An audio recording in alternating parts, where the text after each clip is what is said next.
All right, so in this video, real quick, I'm going to show you how to use the router. This router has a round over bit on it, which is the most common kind of bit that we use in my class. Typically, a round over bit takes a square edge right here, rounds it over, and gives it a more decorative look. So I'll show you what that looks like. Real quick safety, the router is turned upside down for the moment, but if you turn this on, if your finger touches this bit, it's going to turn your fingers into hamburger meat. So do not touch the bit, especially while it's moving. And if you need to take a bit out and make any changes to the bit, like slide it up or down, height-wise, this is set at the correct height. You want that little tip to be flush with the platform here. If it's not, then it gives you a weird decorative edge. Now, whenever you get ready to plug this in, before you plug it in, you want to make sure it's off, okay? So we're in the off position, but I'm going to deliberately put it in the on position to show you. I want you to watch this thing jump whenever I plug it up. So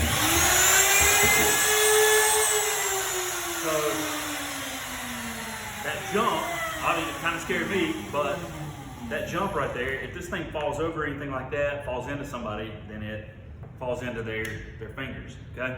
So make sure it's off. Then you can plug it up, all right? If you plug it up like that, nothing happens, right? So you want to make sure that you've got a hold of it before you ever turn it on. If I turn this thing on and I don't have a hold of it, it's going to jump. It's going to fall over, jump, whatever. It may fall into somebody get hurt, okay? So the most common thing that we router in my class are 1x4s. These are for your Adirondack bench. They're only 3/4 of an inch thick. You have to double stack these in order to route them. If you don't double stack them, the bit right here digs into the table. So if you look right here, if it's not double stacked, the bit digs into the table. And this little end right here has got a ball bearing on it, and it will ruin that ball bearing. So if you take your pieces like this, double stack them, you want to make sure you put a clamp on them.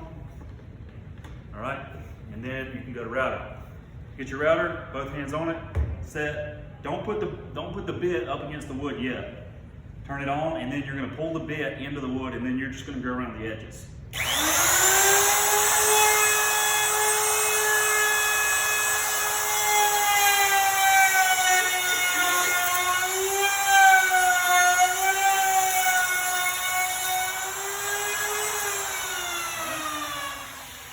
Flip it over. Now, if you touch that, that's still spinning.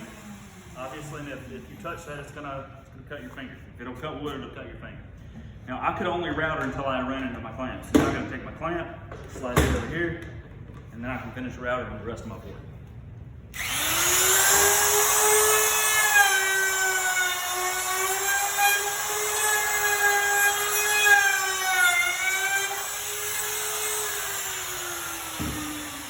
Let that come to a stop.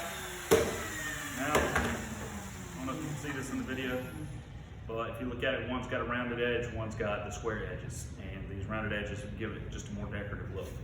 A router really depends on what type of bit you put in it. You can take that bit out. Here's a different box of bits that I got. All these bits right here, some of them are missing, but it's got different edge profiles and all sorts of stuff that you can do depending on what kind of bit you put in it. So that box right there is about $100, I believe.